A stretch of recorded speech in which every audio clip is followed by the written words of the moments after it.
Hello students, in this video we'll see how to find the follow of a particular non-terminal. So there are actually three rules for the follow. First rule says that whichever is the non-terminal the starting symbol of the grammar, for that symbol you should add a dollar symbol. Means suppose E is the non-terminal, so the follow of E should be dollar. Suppose if E provides you the string id plus id star id, then once the E is explode, this is the string. We know that the string has to be ended with a symbol called dollar. That's why the follow of the starting symbol of the grammar is dollar. So which is the starting symbol of the grammar? So for that we have to add dollar. That is the follow of S. Okay. Rule 2 says about every production you should compare. Suppose a grammar has 4 productions. Each production has to be compared in such a way that A gives alpha, B, beta. Means here whatever is there, the RHS of the production, in the RHS every time you have to equate B to the non-terminal. Means in the RHS whatever the non-terminal is there, you have to equate B to that. Suppose I have 3 non-terminals, 3 times I have to rearrange this in such a way that always B has to mapped with the non-terminal, because I am going to find the follow of a non-terminal. So here we are finding the follow of the non-terminals that are occurring in the RHS of the production. So my B always has to point to a non-terminal in such a way that how many non-terminals are there, that many non-terminals I have to find. The rule is like this. Follow of B is equal to non-epsilon of first of beta. Non-epsilon of first of beta. Whatever the beta here, if the beta is a non-terminal, look at the first of that, which is non-epsilon, that you take. Okay. So when do we go to rule 3 is only when there is if the beta is epsilon, the rule 3 is applicable, or else we no need to go. So if the beta is epsilon, means if you have beta is equated with a non-terminal, that non-terminal has an epsilon definition, then you can always say that whatever is therein, you can always say that follow of B is equal to follow of A. See, follow of B is equal to follow of A. Means this is follow of A. Whatever here also there is a non-terminal, right? Whatever the follow of this non-terminal, that will be applicable to the follow of B. Follow of B is equal to follow of A. This is not both equal. It doesn't mean that follow of B is same as follow of A. Actually, whatever is there in follow of A, that has to be applicable to follow of B. You can go to rule 3 only when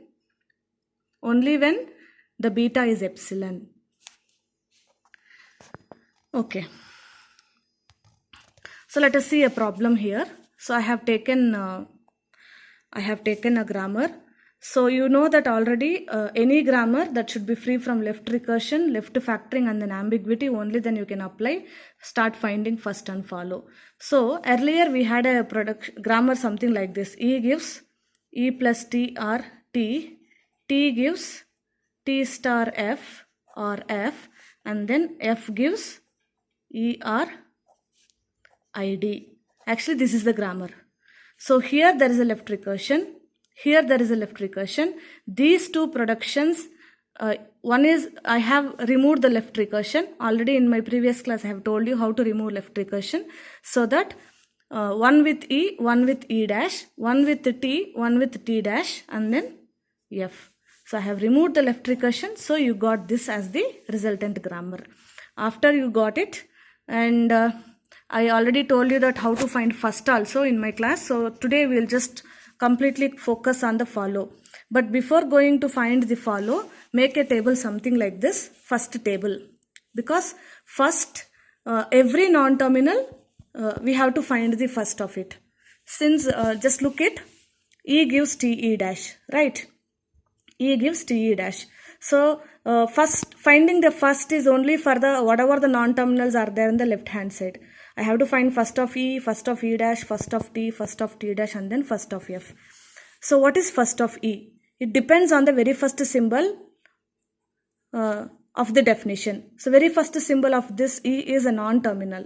So I cannot take that as the first, because first of any non-terminal is either be terminal or the epsilon, right?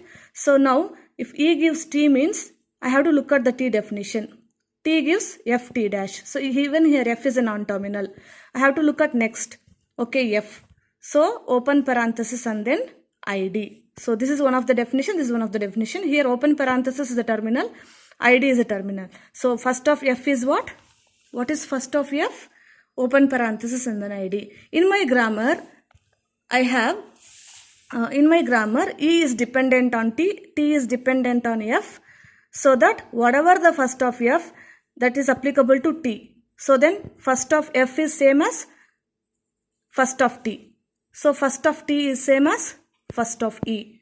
So first of E, first of F and then first of T, all are like that. What about T, E dash and then T dash? Look at, so E dash. What is first of E dash? Terminal. So if there is a terminal definition, you can easily take it out. Terminal definition and then epsilon definition. So first of E dash is plus and then epsilon. First of T dash is star and then epsilon. Look at here. E dash plus epsilon, T dash star and then epsilon. So this video I'll quit it here. In my next video I'll post you the follow.